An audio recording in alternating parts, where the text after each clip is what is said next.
గారితో చెప్పుకోవడం, రమేష్ పై నిలబడుతుంటే ఆ రమేష్ ని అత్యంత దారుణంగా చంపారన్న. ఆ చంపడం అనేది రమేష్ వాకింగ్కి వెళ్తుంటే ట్రాక్టర్ తో గుద్ది ఆ ట్రాక్టర్ పడినోడు మళ్ళీ బతుకుతాడేమోనని చెప్పి రాడ్లతోటి కత్తులతోటి అత్యంత పాశవికంగా దాడి చేసి రమేష్ హత్య చేశారు.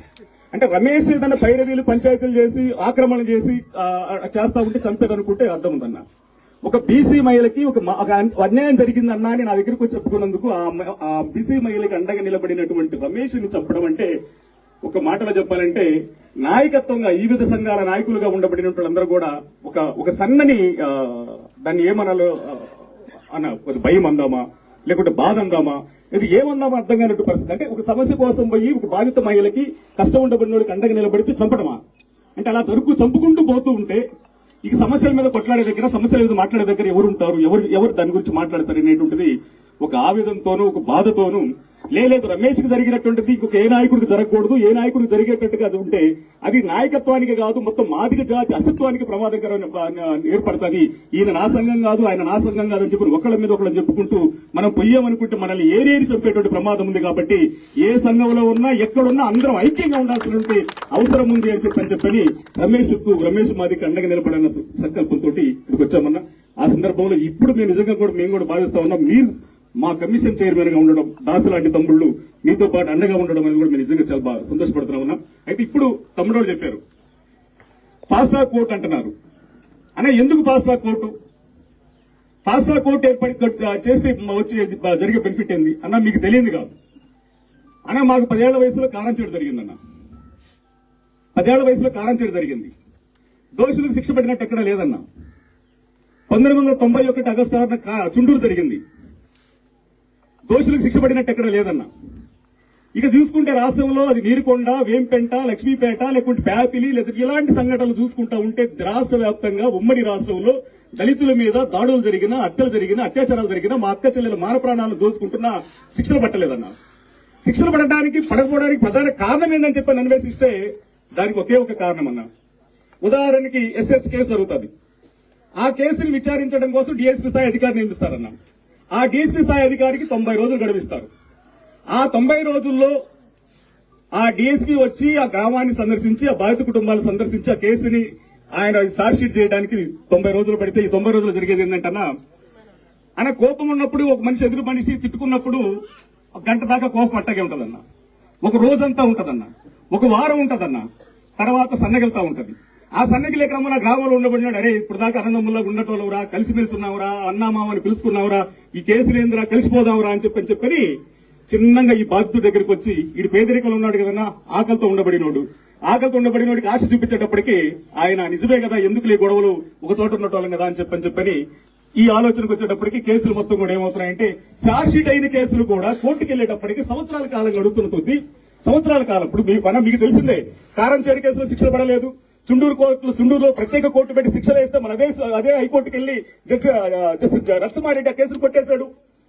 అంటే ఇలాగ జరగకుండా ఉండాలనుకుంటే, సత్వరమే దోషులకు శిక్ష పడాలనుకుంటే, నా అక్కల చెల్లెలను అత్యాచారం చేసిన వాడికి తక్షణమే శిక్ష పడాలనుకుంటే, లేదు నా అన్నల తమ్ముడిని చంపిన వాడికి తక్షణమే శిక్ష పడాలనుకుంటే దానికి 100% ఫాస్ట్ ట్రాక్ కోర్టులు ఏర్పాటు చేస్తేనే అది సాధ్యమవుతుందని చెప్పని మేము విశ్వసించాం కనుకనే ఆ ఫాస్ట్ ట్రాక్ కోర్టు ఏర్పాటు చేయాలని చెప్పిన డిమాండ్ అందరం కలిసి కూర్చొని ఫాస్ట్ ట్రాక్ కోర్టు అని చెప్పని అంటున్నామన్నా.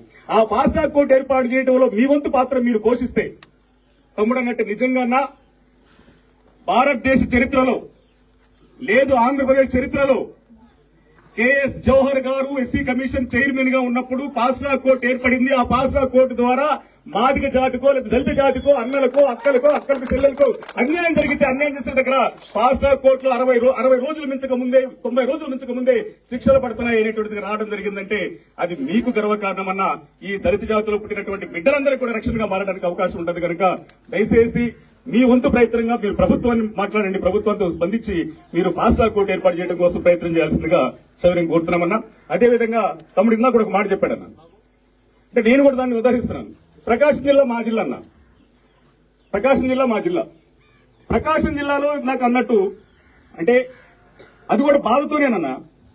అంటే మా ప్రాణానికి విలువ లేదు, మా అక్కల చెల్లెల మానాలకు విలువ లేదు.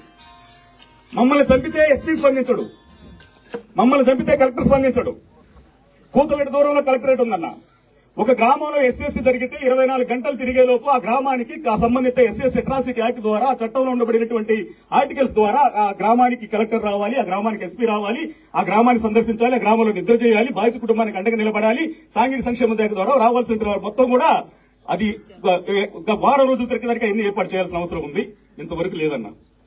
దౌర్భాగ్యం ఏంటంటే మీరు వచ్చారు, మీరు కేబినెట్ హోదా అంటే మీరు ఎస్సీ కమిషన్ చైర్మన్ గా మీరు ఇక్కడికి రావడం జరుగుతున్నప్పుడు మీతో పాటు పరిగెత్తుకుంటూ కలెక్టర్ గారు రావాల్సిన అవసరం ఉందన్నా, పరిగెత్తుకుంటూ ఎస్పీ గారు రావాల్సిన అవసరం ఉందన్నా. కానీ మీరు వచ్చినప్పటికీ కూడా కలెక్టర్ గారు ఎస్పీ గారు రాలేదు అంటే దాన్ని ఏ కోణంలో చూడాలో మీరే ఆలోచించండి అన్న. దాన్ని మాత్రమే తీవ్రంగా పరిగణిస్తున్నాం. మా చైర్మన్ గారిని అవమానించారని దగ్గర కూడా మేము అనడానికి కూడా మేము ఆలోచించట్లేదు.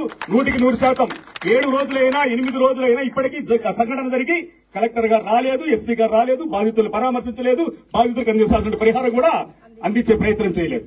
దీన్ని కూడా మీరు దృష్టిలో పెట్టుకోండి అన్న. కలెక్టర్ గారిని మీరు ఇక్కడ ఉండి మాట్లాడతారా, బయటికి వెళ్ళి నాకు మాట్లాడతారా, ఎస్పీ గారితో మాట్లాడతారా, ఏమైనప్పటికీ తెల్లారి పొద్దుడికి కలెక్టర్ గారు బాధిత కుటుంబాన్ని పరామర్శించాలి, వాళ్ళకి అండగా నిలబడాలి, వాళ్ళకి భరోసా ఇచ్చే ప్రయత్నం చేయాలన్న. ఇంకొక విషయం అన్న, చంపినోడి దగ్గర పోలీస్ ప్రొటెక్షన్ ఉందన్న. చంపినోడి దగ్గర పోలీస్ ప్రొటెక్షన్ ఉంది. ఆయన వాళ్ళ ఇంటి ముందు పోలీసు వాళ్ళు ఉన్నారు. పసిబిడ్డలన్న, రమేష్ తప్పితే ఆ భార్యకి లోకం తెలియదు. అన్నా నా భర్త ఆ రోజు చనిపోయి వచ్చినప్పుడు అమ్మ నీ భర్త వీరుడమ్మా, చనిపోయాడు, నువ్వు ధైర్యంగా ఉండాలమ్మా అంటే నా భర్త వీరుడు అన్నా, మీకు ఇన్ని చెప్పాడన్నా, ప్రాణాలు ఇస్తానని చెప్పాడన్నా, అంబేద్కర్ అన్నాడన్నా, ఏం తెలియనట్టు అమాయకురాలన్నా పసిబిడ్డలు. ఆ బిడ్డలకి ఏం జరుగుతుందో తెలియనటువంటి బిక్కుమంటబోతున్నారన్న. వాళ్ళకు కూడా ప్రొటెక్షన్ కల్పించాల్సినటువంటి బాధ్యత కూడా మీ మీద ఉందన్న విషయాన్ని కూడా మీరు మర్చిపోద్దని కోరుతూ, మా ప్రాణాలకు విలువించే దగ్గర మేము అడుగుతున్నామన్నా, అట్రాసిటీ ద్వారా వచ్చేటువంటి 8 లక్షలు వస్తాయన్నా. అదొక చట్టం మాకు ఇచ్చింది కాబట్టి, ప్రత్యేకమైన చట్టం కాబట్టి వస్తాయి. కానీ ఈ హత్యని మీరు ప్రత్యేకంగా తీసుకోండి అన్న. ఈ హత్యని మీరు ప్రత్యేకంగా తీసుకోండి.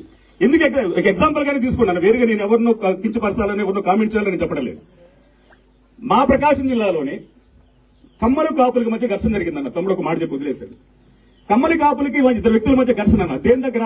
ఆస్తి వివాదాల దగ్గర, డబ్బు దగ్గర. దాని దగ్గర ఇవ్వలేదని చెప్పని వాళ్ళ భార్యతో ఫోన్లో అసభ్యంగా మాట్లాడాడని చెప్పి పొయ్యేవాడిని అట్టాగే మనోడిని ట్రాక్టర్తో గుద్దినట్టే వాళ్ళు కూడా బుల్లెట్ తీసుకొచ్చి గుద్దుపడేసి నరికి చంపారన్న. ఆ చంపిన ఘటనలో నాకు తెలిసి రాష్ట్ర ప్రభుత్వ యంత్రాంగం మొత్తం స్పందించిందన్న. హోమ్ మినిస్టర్ గారు వచ్చారు, తర్వాత సోషల్ వెల్ఫేర్ మినిస్టర్ గారు వచ్చాడు, ఆ విధంగా మున్సిపల్ శాఖ మంత్రి వచ్చాడు. అన్ని శాఖల మంత్రులు అక్కడికి వచ్చారు. రావడంతో పాటు మేం పేదోళ్ళం కాబట్టి, మాదిగోళం కాబట్టి మమ్మల్ని చంపినా, మా రమేష్ చంపినా, ఏం చేసినా ఆ అట్రాసిటీ ద్వారా వచ్చే 8 లక్షలే.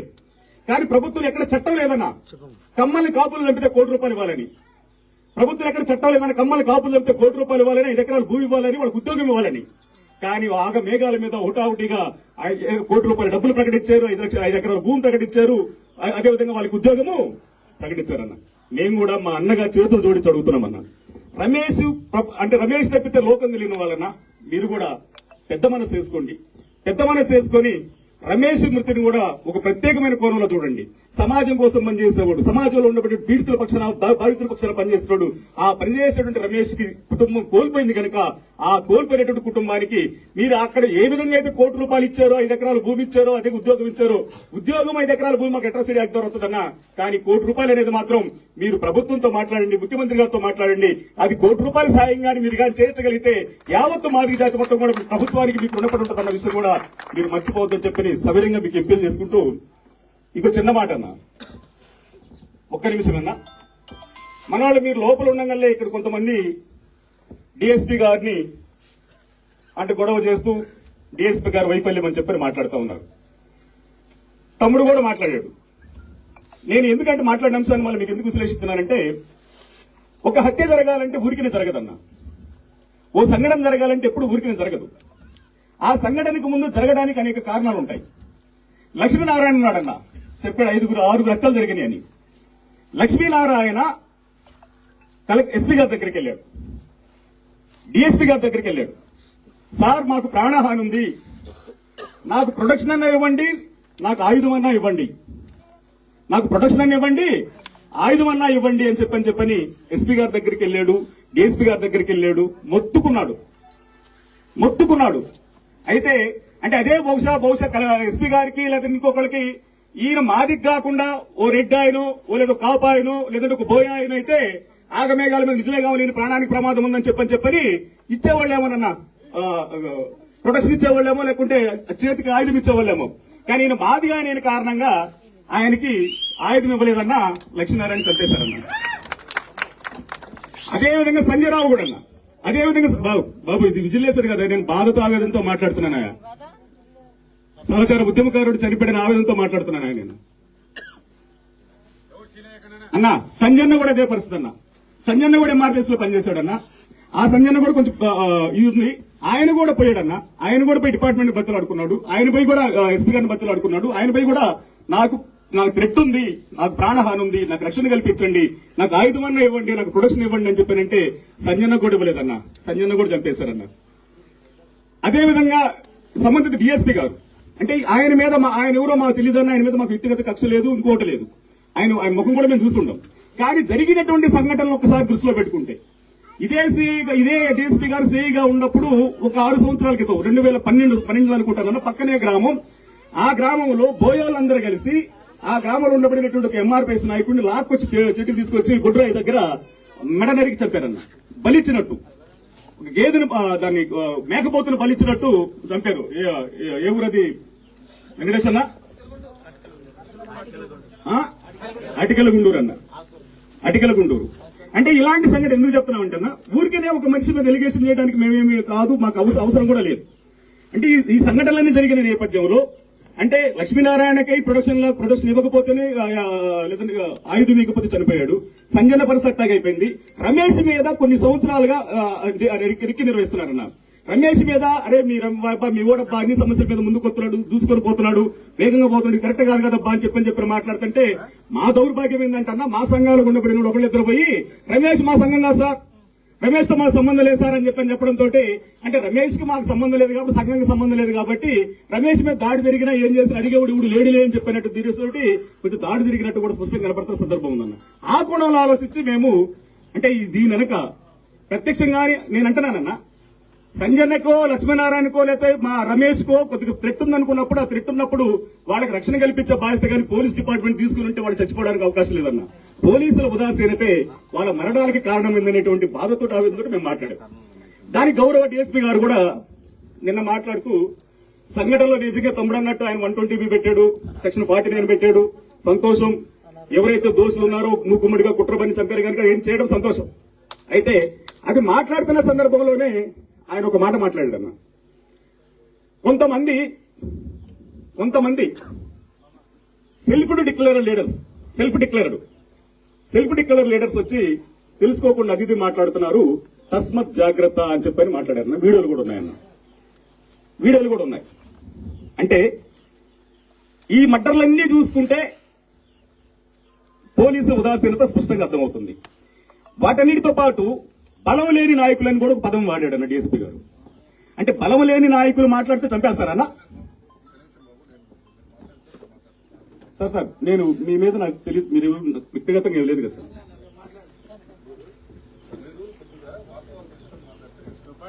నేనేం చెప్పాను? ఒక నిమిషం బాబు, ఒక నిమిషం బాయ్, ఒక నిమిషం. సార్ ఏమి మనకి శత్రువేమి కాదు, ఆయన మీద మనకి వ్యక్తిగత కోపం ఏమి లేదు.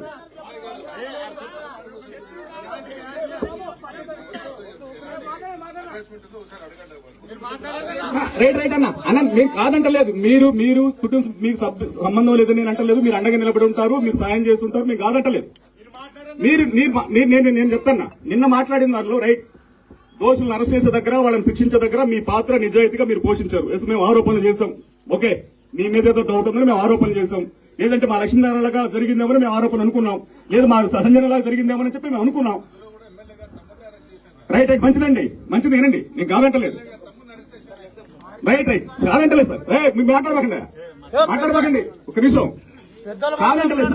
అయితే నేను ఎక్కడ అంటే సార్, మీరు ఒకవేళ దాంతో మాట్లాడినప్పుడు దాంట్లో అన్న నోటీసులు ఇస్తాము అడగదు, సంతోషం సార్. నోటీసులు లేదు సార్. మా 35 సంవత్సరాల ఉద్యమ ప్రస్థానంలో ఎంఆర్పీఎస్ ఉద్యమ గడ్డబెట్టిన తర్వాత నా దేశం నా మీద దాదాపు 20-30 కేసులు ఉన్నాయి. 9 సార్లు జైలుకి వెళ్ళాను. 200 పైచీలకు జైలు జీవితాలు ఉన్నాయి. అయ్యేం మాకేం కొత్త కాదు. జైలు కోతలు అయితే విషయం ఏంటంటే ఇక్కడ నేను ఎందుకు చెప్తున్నానంటే సార్ అంత చేసినంత వరకు బాగానే అన్న. ఇక్కడ బాధిత కుటుంబానికి కావాలందుకే సార్ అన్న దానివల్ల ఇప్పుడు జాగ్రత్త అని హెచ్చరించడము, బలం లేని వాళ్ళని మాట్లాడటం అంటే సార్ మేము సార్ మీ క్యారెక్టర్ రిసెస్ చేయడానికి మీ మీద మాకు వ్యక్తిగతంగా ఉంది. ఏం చేస్తాం?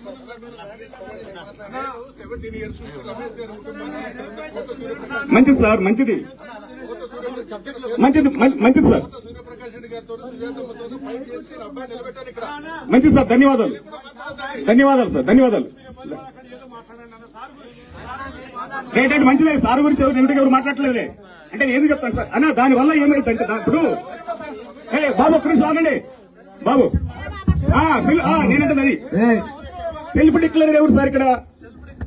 మీరు అన్న సార్, మీరు గొప్పగా చెప్పుకున్నారు సార్ ఇన్ని సంవత్సరాల సర్వీస్ లో మీకు చరిత్ర ఉందని. మరి మా 30 సంవత్సరాల ఉద్యమ జీవితంలో ఎన్ని కేసులు, ఎన్ని జీవితాల్లో ఈ జాతి కోసం, ఈ ఉద్యమం కోసం, మాది జాతి భవిష్యత్తు కోసం మాకు పణంగా పెట్టుకోవడమే, జీవితాల్లో పణంగా పెట్టుకోవడమే. మేము సెల్ఫ్ డిక్లేర్డా? మేమేంటి సెల్ఫ్ డిక్లేర్డు? మేము కూడా కాదు. మీరు ఏ విధంగా ఆత్మగౌరవాన్ని ఫీల్ అవుతారో మేము కూడా అదే ఆత్మగౌరవాన్ని ఫీల్ అవుతాం సార్. దాన్ని వేరుగా అంటలేదు.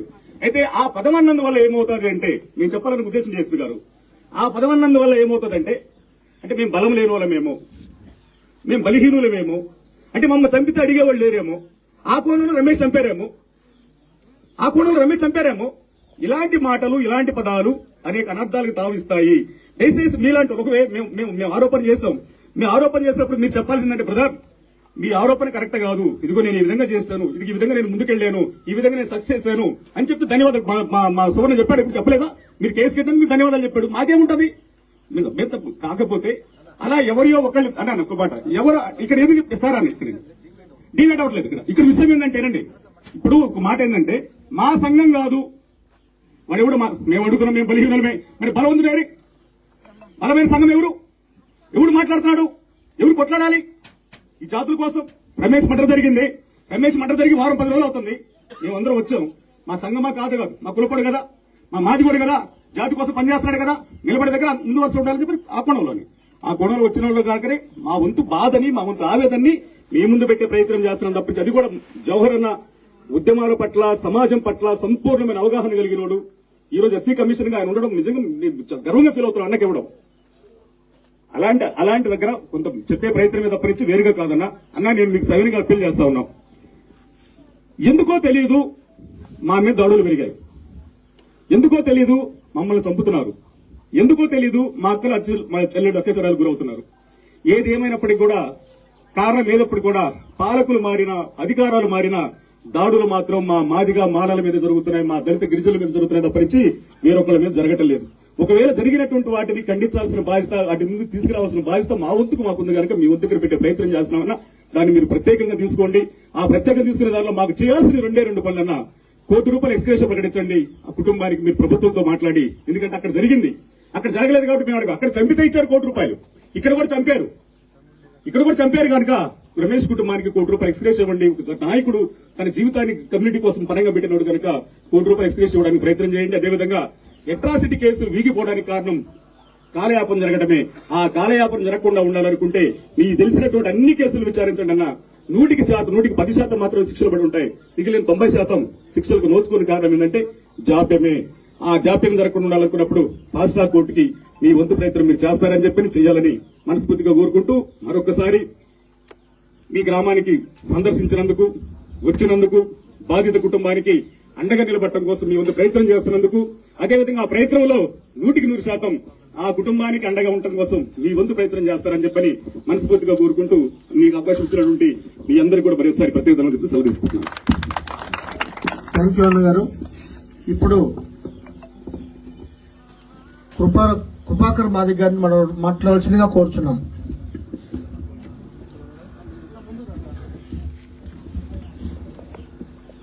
మీ అందరికీ వందనాలు.